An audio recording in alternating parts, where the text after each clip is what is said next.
A small country lies nestled between dry sand and fertile sea. Its capital an assortment of haphazardly placed spires and domed roofs. Before it sits a vast desert, one that claims the lives of any who might threaten the city. Behind it lies a vast ocean, one where ships laden with precious cargo from across the world come and go. Within the capital, there is a palace. Within the palace, there is a corridor. And dashing through the corridor, there is a single girl. Though she runs with wild abandon, none dare scold her. For she is the country's princess. "Mother," she cries as she bursts into a room. "You called for me?" The room boasts high ceilings and cool breezes, reminiscent of the finest desert resort. Finely crafted furniture fills every corner. The person the girl calls mother lays claim to this place, as well as the rest of the country. She is queen of this land. All of its prosperity flows to her. "I did call you," the queen begins, "for today I would speak with you of marriage." She hands the princess a scroll. Written at its top is the name of a country the princess does not recognize, as well as a terrifying phrase, "marriage of state." As royalty, the princess lacks the right to choose her husband. And though she knew this moment was coming, she cannot hide her concern. "Worry not," says the queen as she senses her daughter's unease. "I have selected a most excellent partner."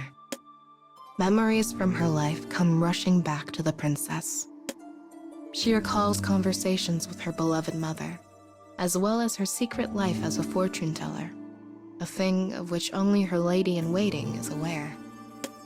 It had all taken place here, in this land betwixt sand and sea.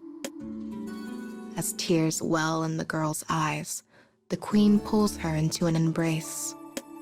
All mothers, no matter their station, pray for their daughter's happiness. The tears are loosed now, flowing down her face and onto the uncaring marble below. But the girl knows her mother has her best interests at heart. And in that moment, it is enough. A lengthy procession snakes through silvery, moonlit sands. The princess's procession.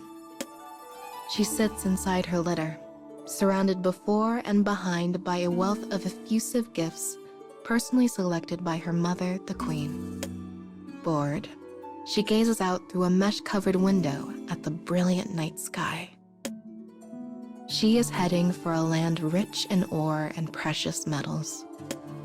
Her mother has long desired such things and hopes that marrying her daughter to the country's ruling family will allow her to secure them under advantageous conditions. But first, the princess must earn the king's fancy and prove to his ministers that she is an asset of value. It will be difficult, time-consuming work, but the girl is confident, for she is particularly adept at reading the hearts of others and manipulating them to her liking.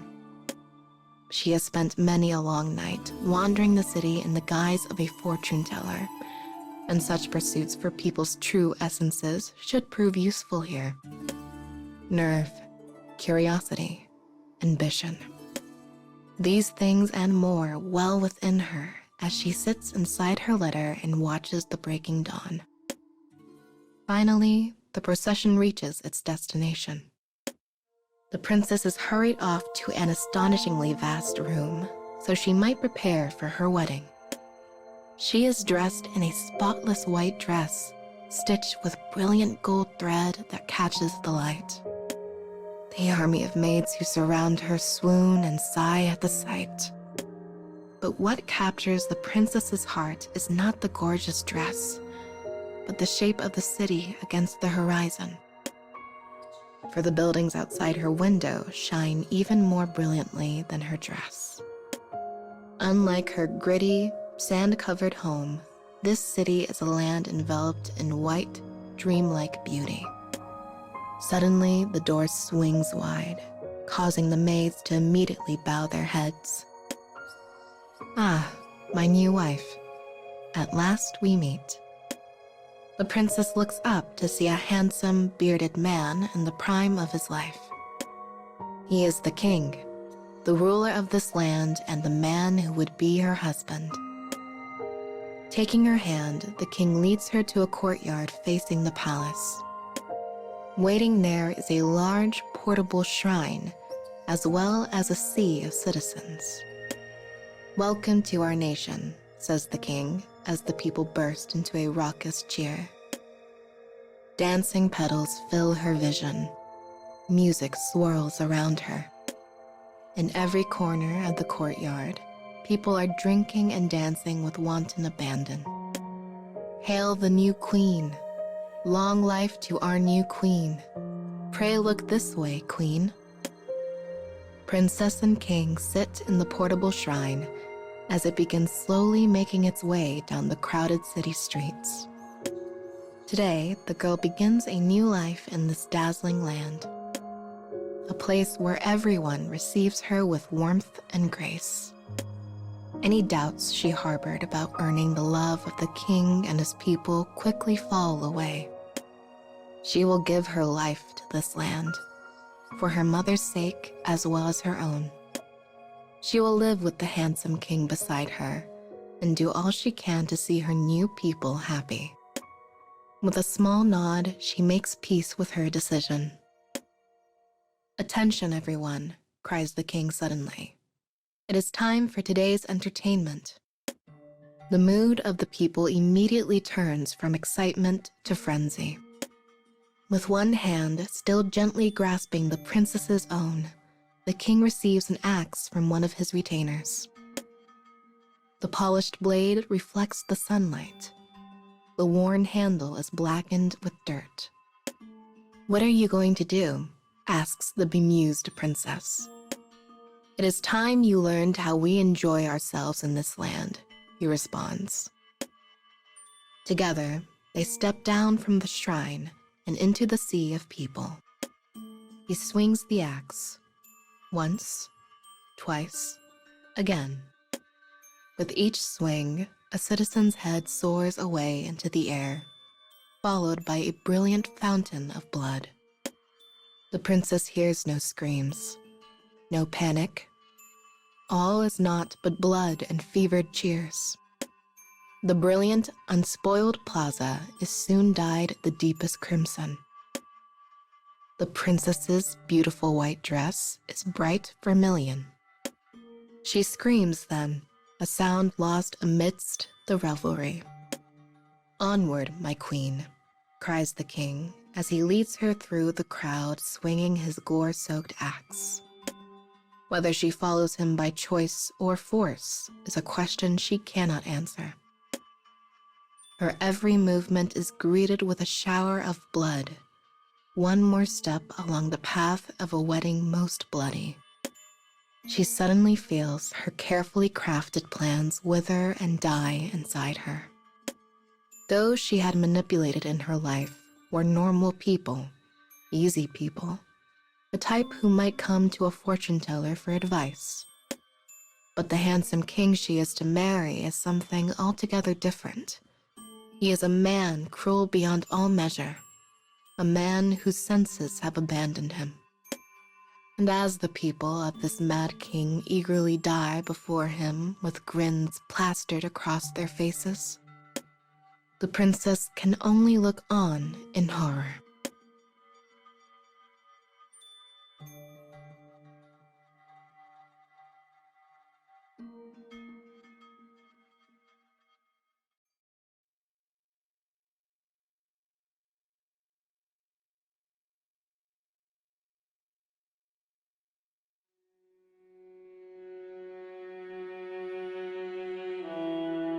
A small kingdom lies nestled between sand and sea. The princess of this kingdom was sent to a faraway land and married off so her beloved mother might find greater prosperity. But to her horror, Her new husband is a bloodthirsty, mad king who slaughtered his own people for entertainment at their wedding. Days after the bloody ceremony, the woman stares out the window with haunted eyes. The king has given her a vast room with a stunning view. Its massive windows look out over the plaza where the wedding took place. There, people chat idly, lazing about beneath the gentle rays of the sun. The king bathed the floors and walls of the plaza with blood on that day of the frenzied feast. But now, all has been returned to normal, the red walls and floors painted white once more. She recalls what a retainer said to her about the paint. "I, my new queen. It's made from ash, as well as shells harvested from the nearby waters." She looks out across the country again. The high castle walls, the floors, and the houses are all covered in that same spotless white. She understands now why that is. For her new husband, the land's king, engages in his bloody hobby on an almost daily basis. She tears her gaze away from the plaza, ready to enjoy a quiet moment to herself. But her reverie is interrupted by the pealing of a bell. It rings once, twice, a third time. This bell sits at the highest point of the city and can be heard for miles. Its ringing is how the king summons her. She quickly readies herself and makes her way to his side. She finds him in a circular arena at the center of the palace, a place where fighting tournaments are held. "I've been waiting for you, my beautiful new queen," he says as he scoops her into an embrace and deposits her in the empty seat beside him. She has been summoned here so she might watch the upcoming battle. Two stout and scarred men stand in the arena. The king takes great joy in such events. He makes them pummel each other until one lies dead, then strikes down the winner with his own hand. But the woman cannot revel in such an abattoir, and so looks away. Her eyes alight on a spire that stands outside the palace. Blood clings to its sides like thick honey. The day prior, the king had amused himself by gathering people at the spire while he skewered criminals atop it. Even the worst slavers and criminals would find such acts unthinkable in the princess's homeland. But here, they are commonplace. Games, even. He is mad, she thinks. He is utterly mad. How did he possibly trick my mother into accepting this marriage? Without warning, the king gently squeezes the princess's hand, leaning his handsome face close to her own. "I hope you are enjoying the game," he whispers into her ear. Such games are not but means to toy with the lives of others. Whenever he indulges himself in one, he calls her to his side. He drags her from one bloodbath to the next, just as he did at the wedding. And as she gazes at the mighty walls that protect this gorgeous land, a thought occurs to her. This country is beautiful, yet it is nothing but a trap to lure in prey, an inescapable prison. As the sun sets and shadows stretch across the city, the princess is finally freed from her husband's latest amusement. She is beginning to feel herself growing numb to the daily parade of tragedies that unfold before her. It is a realization that terrifies her. Only here, in her own room, can she manage to find a sense of calm. A full moon hangs in the sky. She steps onto the balcony, gazes up at the sky, and thinks of her home, of her mother. As this country's new queen, she has been treated most excellently. But her days are also filled with loneliness and pain. Every one of the attendants who accompanied her on her journey has been slaughtered. She is utterly alone. But she will carry on. It is her duty to her country, to her mother. As that thought crosses her mind, she finds herself briefly refreshed. She whirls on one heel and makes to return to the room. But before she can move, she notices a faint mark on the wall. It would be invisible if not for the light of the full moon. She follows in the direction it points and finds herself facing one of her bedposts. She reaches behind the post until she feels something solid. A diary. Sitting on the edge of her bed, she begins to read. The author is one of the previous women sent here to marry the king. It includes observations regarding the nation, plus small grievances about her life and the king's routine. The princess had noticed how people called her the new queen. But that raised the question, where did the previous queen, or queens, go? As she reads, she finds her answer. And when she does, her mouth cracks open in a silent scream. The writing is hurried, sloppy. While he shows his wives deep affection, he always grows tired of them within 5 full moons past the wedding. After that, he disposes of them and begins looking for a new wife. So many queens have died by his hand. There is more to the diary, but she is too scared to turn the page. Her mind whirls. She tries to think, but cannot. How many full moons has it been? The bell tolls suddenly. Once, twice, a pause, and then a third time. The king is calling for her. But this time, the princess is frozen in place. She imagines the misfortune that awaits her and feels her heart clench. Every day is a game for her new king, and soon it will be her turn to play. Oddly, the next thing she thinks of is her mother's kind face. All mothers, no matter their station, pray for their daughter's happiness. Her mother had said that, turning the words into a kind of tiny prayer. A prayer that she might be happy in her new life, even if it was a marriage not of her own choosing. She does not wish to break her kind mother's heart by dying in a foreign land. For she knows her death would bring her great sadness. I must return home alive. I must see my mother again. And so she quietly makes up her mind to escape her new country and to escape her king.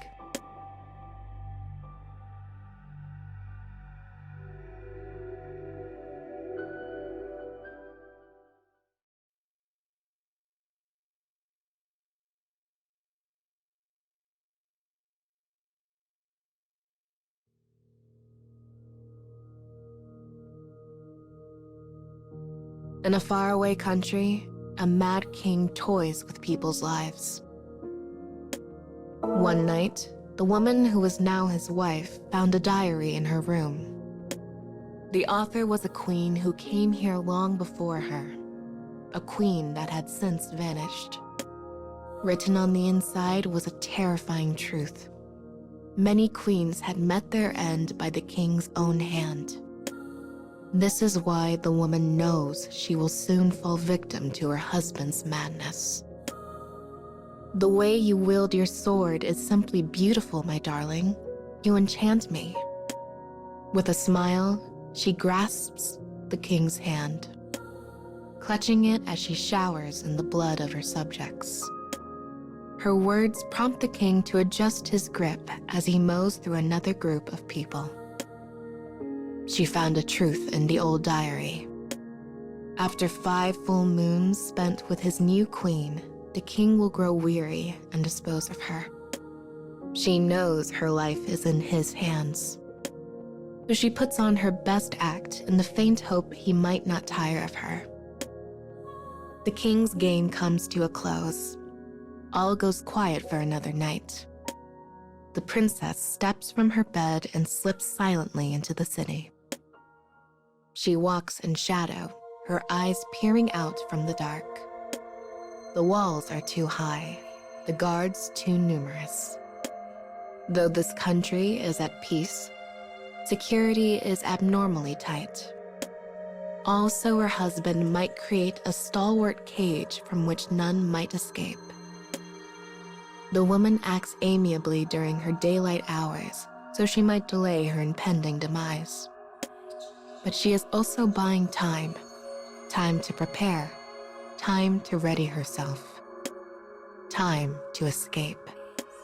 The king's guards are ever watchful, during meals, during sleep, even at the privy. If she is to outfox so cautious and clever a man, she needs more time. She looks up at the moon, calculating how many days remain to her, all the while searching for a way home. Her only clues are those left in the diary. But time passes without mercy, and the people no longer refer to her as the new queen. Finally, one night, she sees the moon hanging round and low in the sky. It is the 5th time she has seen such a sight. She has assembled everything she needs to escape: a sack stuffed with rations, a skin of water, a tightly wound rope. She slings her things over her shoulder and steps onto the windowsill. Moving on nimble feet, she lands in the palace garden. Suddenly, a voice rings out. "Taking in the night air, my queen?" She whirls around, her heart in her throat. The king stands before her, clutching an axe. The bell tolls. It rings once, twice, a pause, and then a 3rd time. Her final summons. Before she can move, the king's hand lashes out and secures her arm in an iron grip. Ignoring her screams, he begins pulling her toward their private bath. The shrewd king has seen through the woman's actions. Many queens before her have attempted escape. All have failed. All have died. The king boasts proudly of his feats as he steps into the bath. He begins to fiddle with a hidden mechanism somewhere in the center. And now, my dear wife, we begin our final game. As he speaks, a small hole opens in the bath. Water floods through the hole, draining the bath and revealing a small staircase. It is the entrance to a hidden room known only to the king. The pair makes their way down the stairs in silence. At the bottom is a stone room illuminated by faint torchlight. When the princess enters it, despair falls over her features. But the king only smiles wider, his face made all the more handsome for it. The secret room has but one purpose: killing his queen. The king speaks then, praising the woman for amusing him for 5 full moons. As he does so, a stone falls over the stairway, cutting off all hope of escape. The room is filled with tools the woman has never before seen. But she needs no explanation as to their purpose. They exist to break people. The king lays his hand on one such tool and gives her a crooked, twisted smile. "This is your final job, my queen." It is a scene the king has played out time and again. But this time, something different happens. The woman does not cry. She does not beg. Instead, she looks him right in the eye and begins to giggle. "Does this amuse you?" he growls. It is the first time she has ever seen him angry, likely because she has never shown him anything but outright deference. As she continues to giggle, a range of emotions wash over the king's face. Anger turns to rage, before slowly giving way to a hint of doubt. And then, for the briefest of moments, fear. The woman does not let the chance escape. She leaps into the corner of the room and picks up a hidden spear. Before the king can even draw breath, she plunges it into his chest. Her attack is nowhere near powerful enough to fell so large and strong a man as her new husband. Yet he begins to foam at the mouth before dropping to one knee. For you see, a powerful poison has been lathered on the spearhead. "You thought this room yours alone," whispers the woman in his ear, but it is not. As the king writhes and thrashes on the ground, the princess tosses the diary in front of him. It is the work not of one queen, but all of them. Each poor soul who married the king wrote down what she knew before dying. And the previous queen was the one who finally figured out the location of the secret room beneath the bath. I don't know if I'll be able to escape, but whoever is reading this, you can be the one to end this. You must. That was the final entry in the diary. And so, the woman snuck into the hidden room ahead of time, ensuring the sacrifices of the previous queens would not be in vain. The king relished in tormenting the weak, and his wives were no exception. But he took too much joy in such proceedings, and so made himself vulnerable. Which is how his latest wife has now come to stand over his pathetic, quivering form. "My poor king," she says in a mocking, melodic voice. "Does that hurt? Would you like me to hold your hand?" But she receives no response. At long last, the mad king is dead. She pulls a string in the corner of the room, causing the floor to slide open, revealing a deep pit. Unfathomable amounts of blood have dried and stuck to the walls like the massive artery of a long-dead giant. It is where the king threw the bodies of his wives when he was done with them. The princess gazes into the deep, dark hole. Beyond lies a future not written in the diary. But she produces her rope and carefully vanishes into the pit all the same.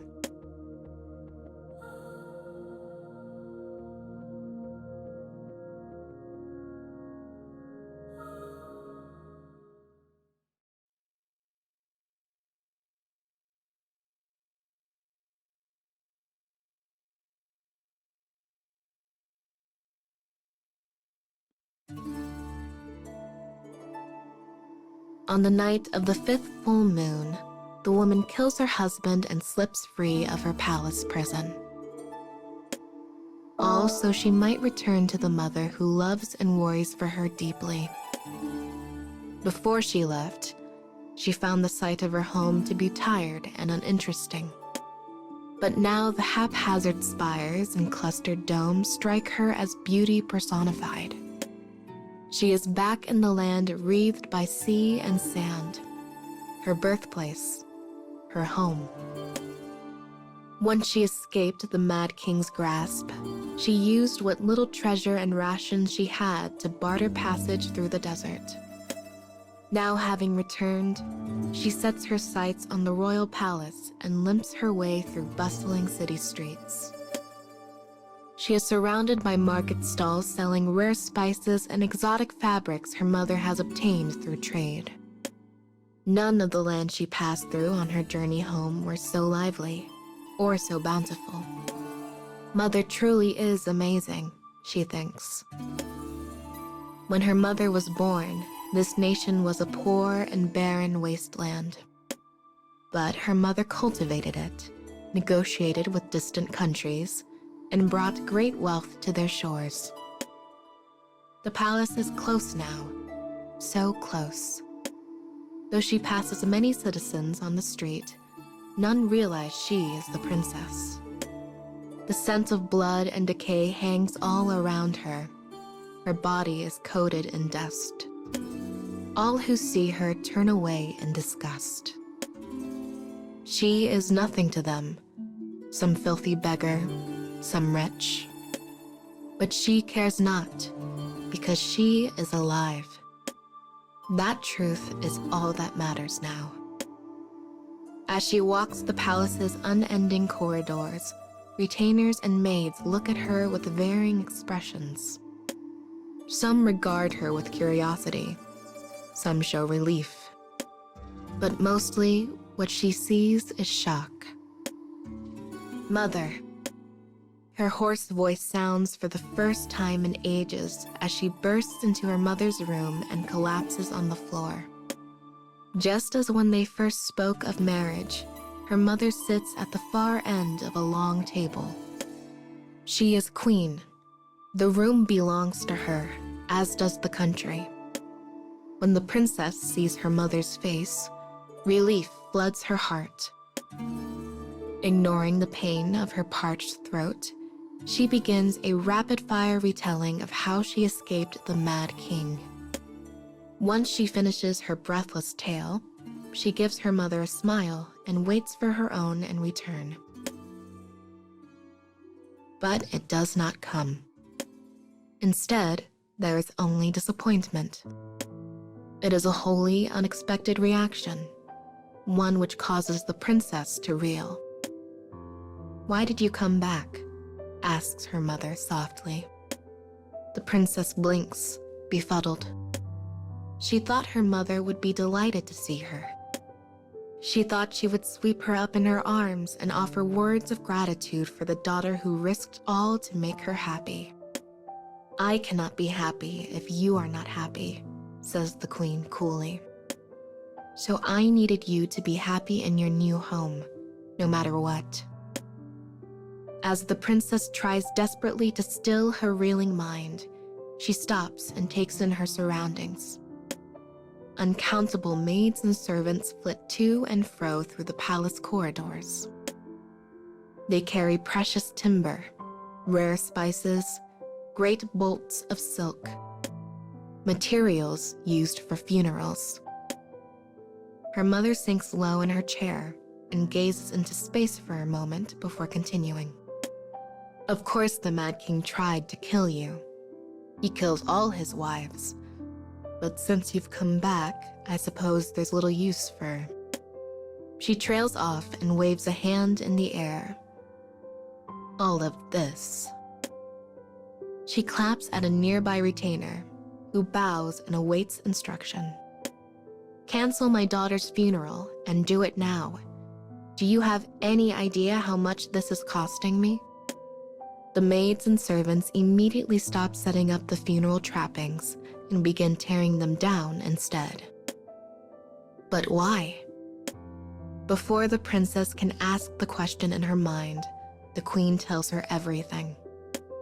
The Mad King's country, while mostly insignificant, holds great quantities of ore and precious metals. In exchange for a share of those resources, royal families the world over send their daughters there to be sacrifices. Her mother has known this since the day the princess was born. She waited years for her daughter to come of age, so she could send her off to be slaughtered. All this was done so the country she built with her own hands might become even more powerful, so she might obtain the future she envisioned for herself. But the princess is both clever and pragmatic, and she accepts this new reality far faster than most. Her mother has not betrayed her. Oh no. For one cannot betray a thing they were never loyal to in the first place. The princess slowly closes her eyes.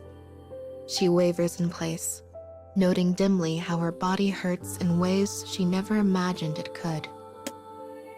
"Yes, well, it seems I'll have to increase security so you don't escape next time," says her mother. Having thus cleansed her daughter's wound with salt, the queen and her attendants scuttle away. She does not even take the time to spare a final glance for her daughter. Time passes. A minute, hours. The princess walks alone down an endless stone corridor. No smile graces her face now. The Mad King had constructed a prison. Yet when she finally escaped, she found herself trapped in another. It is a cage she will never be able to flee. All because she was born a princess. All because she is her mother's daughter. And having realized this truth, her once brilliant smile is lost forever to the cruel reality of despair.